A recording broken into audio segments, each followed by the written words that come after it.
ओ भगवान की जय। प्यारे कृष्ण कन्हैया लाल की जय। श्री वेदांत दर्शन अध्याय 3 चल रहा है और चतुर्थ पाद आज है 41वां ब्रह्मसूत्र। न चाधिकारिकमपि पतनानुमानात् तदयोगात्। चा मीन्स इसके सिवा, अधिकारिकम मीन्स प्रायश्चित के अधिकारी, अन्य आश्रम वालों के लिए जो प्रायश्चित बताया गया है वह है। अपिमाने भी न मीन्स उनके लिए विहित नहीं है। पतनानुमानात मीन्स क्योंकि स्मृति में उसका महान पतन माना गया है। तदयोगात मीन्स इसलिए वह प्रायश्चित के उपयुक्त नहीं रहा। व्याख्या। ब्रह्मचर्य आश्रम में यदि ब्रह्मचारी का व्रत भंग हो जाए तो वेद और स्मृतियों में उसका प्रायश्चित बताया गया है।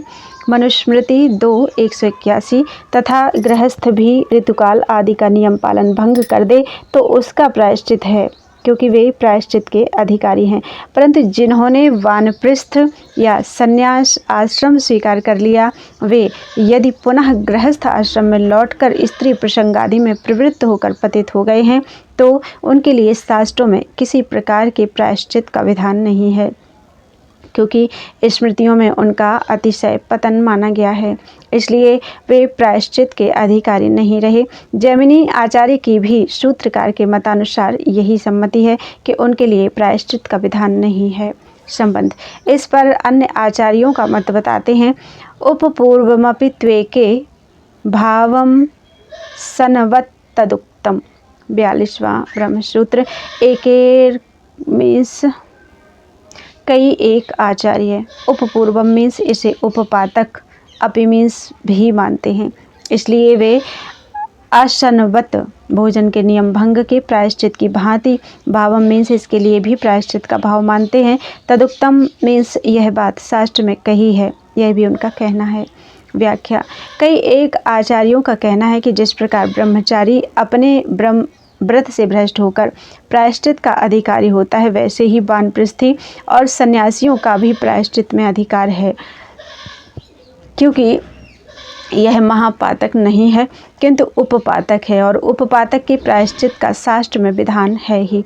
अतः अभक्ष भक्षण आदि के प्रायश्चित की भांति इसका भी प्रायश्चित अवश्य होना चाहिए, अवश्य होना उचित है। संबंध। इस पर आचार्य अपनी सम्मति बताते हैं। बहिस्तुभयथापि स्मृतेराचाराच्च। 43वां ब्रह्मसूत्र। तु मीन्स किंतु, उभयथापि मीन्स दोनों प्रकार से ही, वही ही मीन्स वह विद्या के अधिकार से बहिष्कृत है।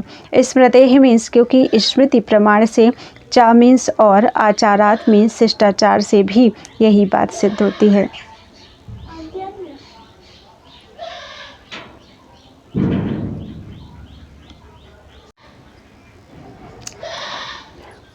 बहिस्तुभयथापि स्मृतेराचाराच्च।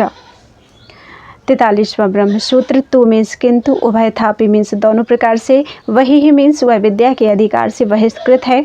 स्मृते ही मीन्स क्योंकि स्मृति प्रमाण से, चा मीन्स और, आचारात मीन्स शिष्टाचार से भी यही सिद्ध होता है। व्याख्या।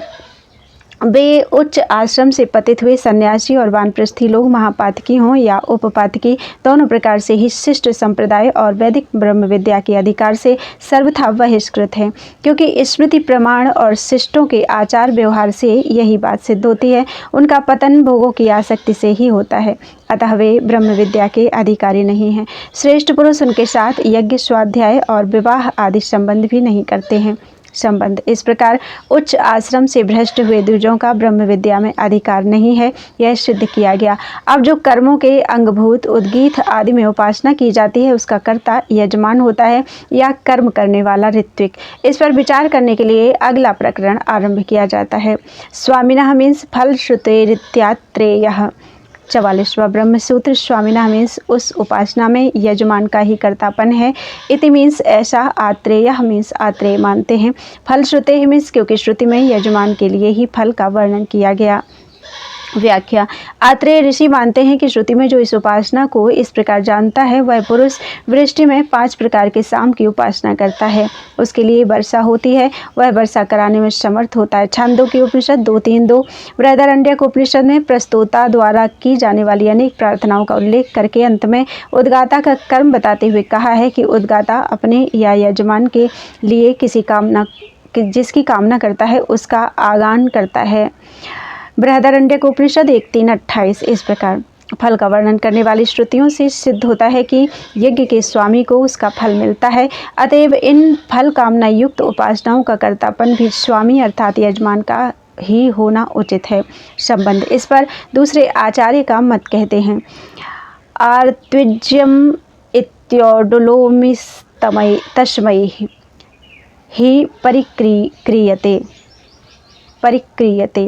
45वां ब्रह्मसूत्र।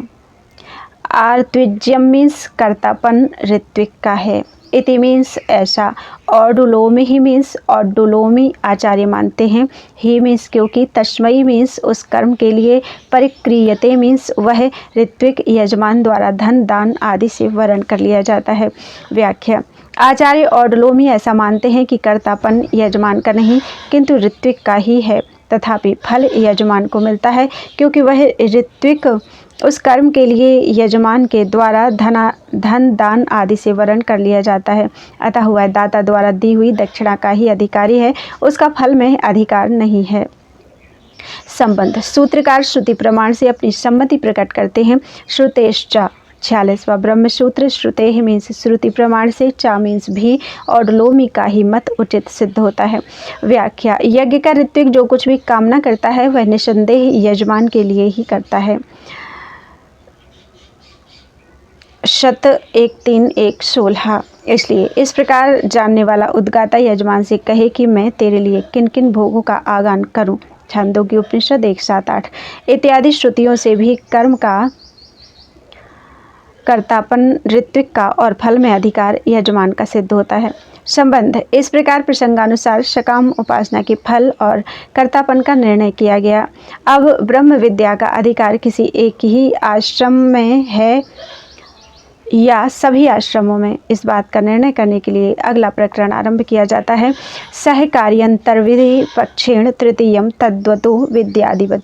47वां ब्रह्मसूत्र। तद्वतः मीन्स ब्रह्म विद्या से युक्त साधक के लिए, तृतीयम मीन्स बालकपन और पांडित्य के साथ कहा हुआ जो तीसरा मौन साधन है वह विधेय है। सहकार्यंतर्विधि मीन्स क्योंकि उस दूसरे सहकारी साधन के रूप में विधान है। विद्यादिवत मीन्स दूसरे स्थल में कहे हुए विधि वाक्यों की भांति। पक्षेण मीन्स एक पक्ष को लेकर यह भी विधि है। व्याख्या। कहोल ने याज्ञवल्क्य से साक्षात परब्रह्म का स्वरूप पूछा। उसके उत्तर में याज्ञवल्क्य ने सबके अंतरात्मा परमात्मा का स्वरूप संकेत से बताकर कहा कि जो शोक मोह भूख प्यास बुढ़ापा और मृत्यु से अतीत है वह परमात्मा है। ऐसे इस परमात्मा को जानकर ब्राह्मण पुत्र कामना, धन कामना तथा मान बढ़ाई और स्वर्ग संबंधी लोक कामना से विरक्त होकर भिक्षा से निर्वाह करने वाले मार्ग से विचरता है। इसके बाद इन तीनों कामनाओं की एकता करके एक कामना मात्र को त्याज्य बताया और अंत में कहा कि वह ब्राह्मण उस पांडित्य को भली भांति समझकर बाल्य भाव से स्थित रहने की इच्छा करे, फिर उससे भी उपरत होकर मुनि हो जाए, फिर वह मौन और अमौन दोनों से उपरत होकर ब्राह्मण हो जाता है, अर्थात ब्रह्म को भली भांति प्राप्त हो जाता है इत्यादि। बृहदारण्यक उपनिषद 3:5-1। इस प्रकरण में संन्यास आश्रम में परमात्मा की प्राप्ति का वर्णन किया गया। इस वर्णन में पांडित्य और बाल्य भाव के अंत में तो तिष्ठा सेत मतलब स्थित रहने की इच्छा करे यह विधि वाक्य है, परंतु मुनि शब्द के बाद कोई विधि नहीं है। इसलिए सूत्रकार का कहना है कि जिस प्रकार अन्यत्र कहे हुए वचनों में स्पष्ट विधि का प्रयोग न होने पर सहकारी भाव से एक के लिए प्रयुक्त विधि वाक्य दूसरे के लिए भी मान लिए जाते हैं, वैसे ही यहाँ भी पांडित्य और बाल्य भाव इन दो सहकारी साधनों से युक्त साधक के प्रति उनके साथ कहे हुए इस तीसरे साधन मुनि भाव के लिए भी विधि वाक्य का प्रयोग पक्षांतर में समझ लेना चाहिए। ध्यान रहे कि इस प्रकरण में आए हुए बाल्य भाव से तो दंभ मान आदि विकारों का अभाव दिखलाया गया है और मननशीलता को मौन कहा गया है। अतः ब्रह्म का शास्त्रीय ज्ञान पांडित्य, उक्त विकारों का अभाव बाल्य भाव और निरंतर मनन तथा निधिध्यासन अर्थात मौन, इन तीनों की परिपक्व अवस्था होने से ही ब्रह्म साक्षात्कार होता है।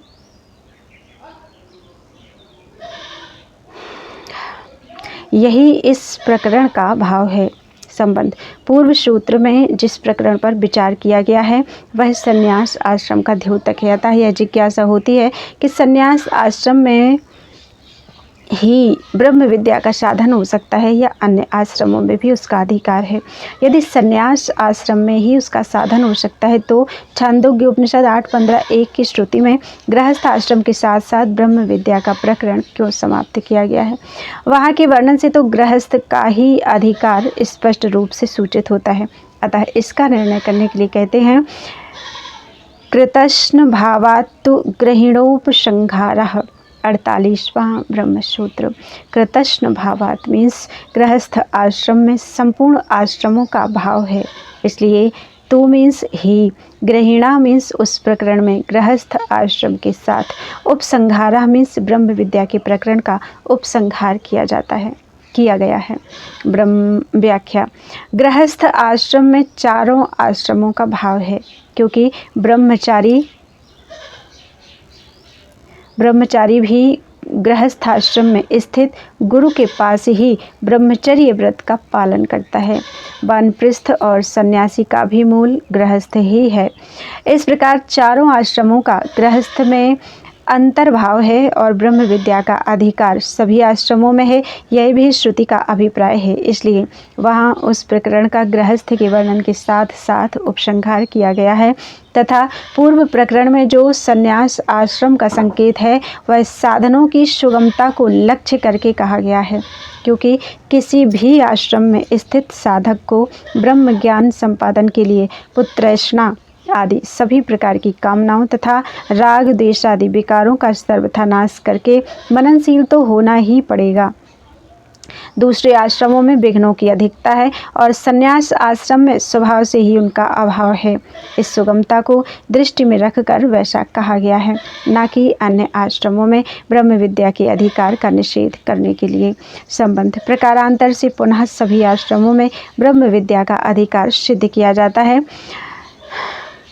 मौन वदित रेशाम अप्युपदेशात। 49वां ब्रह्मसूत्र। इतरेशाम मीन्स अन्य आश्रम वालों के लिए, अपि मीन्स भी, मौनवत मीन्स मननशीलता की भांति, उपदेशात मीन्स विद्योपयोगी सभी साधनों का उपदेश होने के कारण सभी आश्रमों में ब्रह्म विद्या का अधिकार सिद्ध होता है।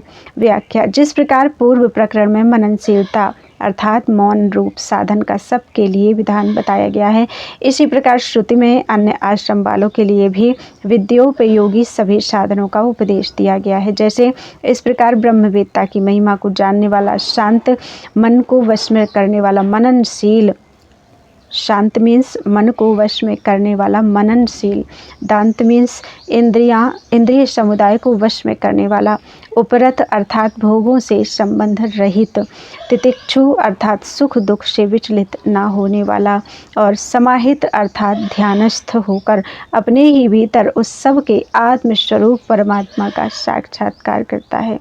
बृहदारण्यक उपनिषद 4:4-23।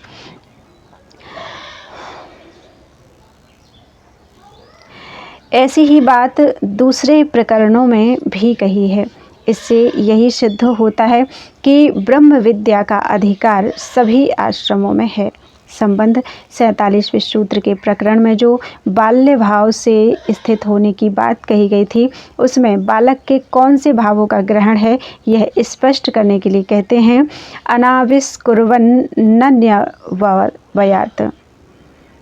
50वां ब्रह्मसूत्र। अनाविष्कुर्वन् मीन्स अपने गुणों को प्रकट ना करता हुआ बालक की भांति दंभ और अभिमान से रहित होवे। अनवयात मीन्स क्योंकि ऐसे भावों का ही ब्रह्म विद्या से संबंध है। व्याख्या। बालक में मान, दंभ तथा राग द्वेष आदि विकारों का अभाव है, अतः उसी की भांति उन विकारों से रहित होना ही यही बाल्य भाव है, यहाँ बाल्य भाव है। अपवित्र भक्षण, आचारहीनता, अशौच और स्वेच्छाचारिता आदि निषिद्ध भावों को ग्रहण करना यहाँ अभीष्ट नहीं है। विद्या के सहकारी साधन रूप से श्रुति में बाल्य भाव का उल्लेख हुआ है, अतः उसके उपयोगी भाव ही लिए जा सकते हैं, विरोधी भाव नहीं। इससे श्रुति का का यही भाव मालूम होता है कि ब्रह्म विद्या का साधक बालक की भांति दंभ, अभिमान तथा राग द्वेष आदि से रहित होकर विचरे। संबंध, यहाँ तक यह निश्चय किया गया कि सभी आश्रमों में ब्रह्म विद्या का अधिकार है। अब यह जिज्ञासा होती है कि शास्त्रों में जो ब्रह्म विद्या का फल जन्म, मृत्यु आदि दुखों से छूटना और परमात्मा को प्राप्त हो जाना बताया गया है, वह इसी जन्म में प्राप्त हो जाता है या जन्मांतर में। इस पर कहते हैं, एहिकमप्य प्रस्तुत प्रतिबंधे तद्दर्शनात्। 51वां ब्रह्मसूत्र। अप्रस्तुत प्रतिबंधे मीन्स किसी प्रकार का प्रतिबंध उपस्थित न होने पर, ऐहिकम मीन्स इसी जन्म में वह फल प्राप्त हो सकता है, अपि मीन्स प्रतिबंध होने पर जन्मांतर में भी हो सकता है, तद्दर्शनात् मीन्स क्योंकि यही बात श्रुतियों और स्मृतियों में देखी जाती है। व्याख्या, श्रुति में कहा गया है कि गर्भ में स्थित वामदेव ऋषि को ब्रह्म भाव की प्राप्ति हो गई थी। ऐतरेय उपनिषद 2:5। भगवद गीता में कहा है कि नहीं कल्याण कृत कश्चित दुर्गतिम तात गच्छति। कल्याणमय कर्म अर्थात परमात्मा की प्राप्ति के लिए साधन करने वाले की कभी दुर्गति नहीं होती। 6:40। किंतु वह दूसरे जन्म में पूर्व जन्म संबंधी शरीर द्वारा प्राप्त की हुई बुद्धि से युक्त हो जाता है और पुनः परमात्मा की प्राप्ति के साधन में लग जाता है। गीता अध्याय 6:43। तत्र तं बुद्धि संयोगम लभते पौर्वदेहिकं यत ते च ततो भूयः संसिद्धौ कुरु नंदन। इस प्रकार श्रुतियों और स्मृतियों के प्रमाणों को देखने से यही सिद्ध होता है कि यदि किसी प्रकार का कोई प्रतिबंध उपस्थित नहीं होता, तब तो इसी जन्म में उसको मुक्ति रूप फल की प्राप्ति हो जाती है, और यदि कोई विघ्न पड़ जाता है तो जन्मांतरों में वह फल मिलता है। तथापि यह निश्चय है कि किया हुआ अभ्यास व्यर्थ नहीं जाता। उपर्युक्त ब्रह्म विद्या का मुक्ति रूप फल किसी प्रकार का प्रतिबंध न रहने के कारण जिस साधक को इसी जन्म में मिलता है, उसे यहाँ मृत्युलोक में ही मिल जाता है या लोकांतर में जाकर मिलता है। इस जिज्ञासा पर कहते हैं, बोलो वृंदावन बिहारी लाल की जय। चौथा पाद पूर्ण हो चुका है और तीसरा अध्याय भी पूर्ण हो चुका है। त्वदीयं वस्तु गोविंद तुभ्यमेव समर्पये, तेन त्वदंघ्रि कमले रतिं मे यच्छ शाश्वतीम्।